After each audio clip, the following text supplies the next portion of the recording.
Okay, I was mistaken. There's only 4 pages. So this last page, it's got 4 problems on it. So the first one, Rogers Stadium has a steel dome, and the dome is 630 feet in diameter. To the nearest foot, what is the circumference of this dome? Now, the problem was a lot wordier, and they had a couple of drawings in there. I only drew one of them. But the big thing is they're trying to make you think that there's more to this problem than there really is. All they want is the circumference. Now, it says to the nearest foot. So the big thing about rounding your problems is not to round it till you get to the very, very end. So in this case, as long as you have the formula, then that's half the battle. So remember, there's 2 versions of the formula. You got C equals pi d or C equals 2 pi r. So in this case, let's use this one because we don't have the radius. So if we substitute 3.14 and then 630, let's see what we get.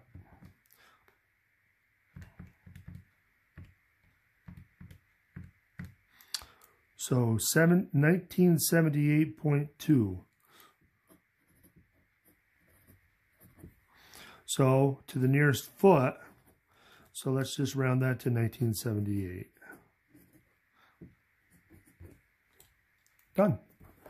1978 feet, and you're done. The second problem on this page, area of the shaded region. So we can see that we got a half circle and we got a triangle on the inside. So in general, remember, area of the shaded is equal to the area of the outside shape minus the area of the inside shape. That's the general rule. So in this case, the outside is a half circle.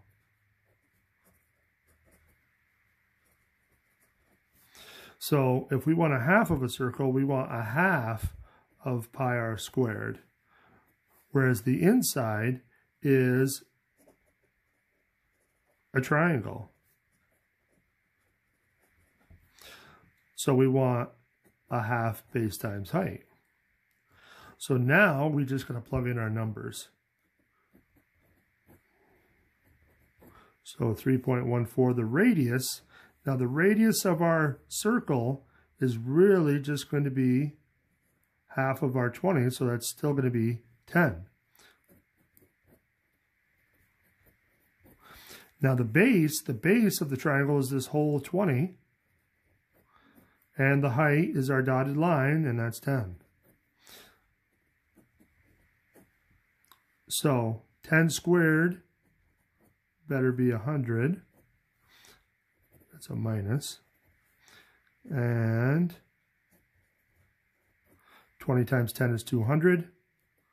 So we got half of 314 minus 100.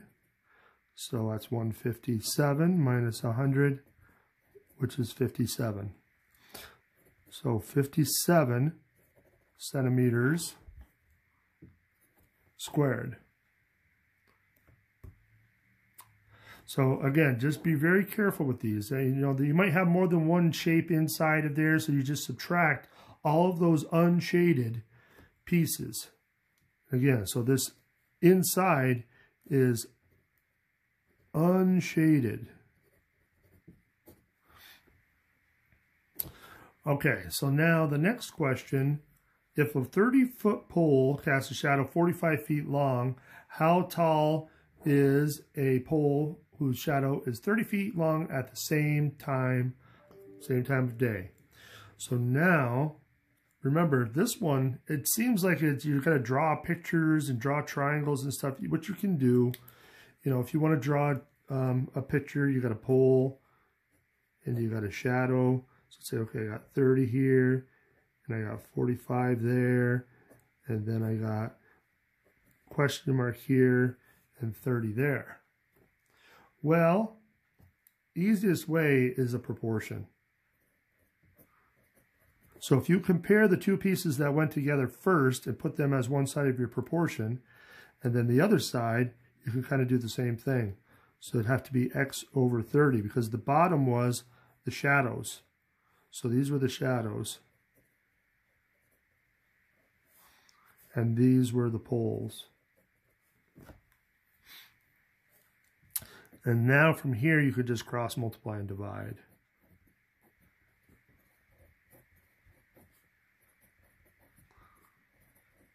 I didn't leave myself a lot of space, but I think we can squeeze it in. So x equals 20. So your answer would be 20 feet. Now the last question, what's the measure of a diagonal of a rectangle that has a width of 21 meters and a length of 21 meters? So if we draw that out real quick.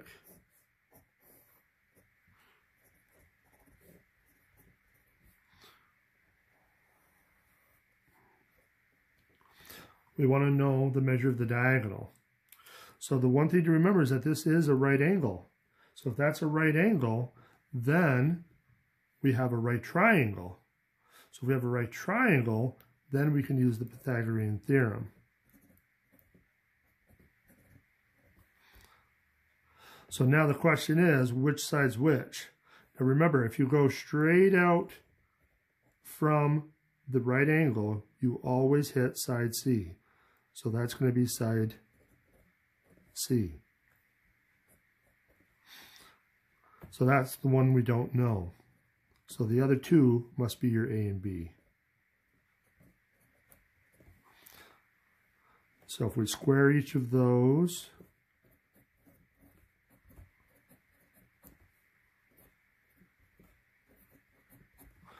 and then add those together, the last step is to square root it. That we'll need a calculator for. So 841, and if we square root it, we get 29.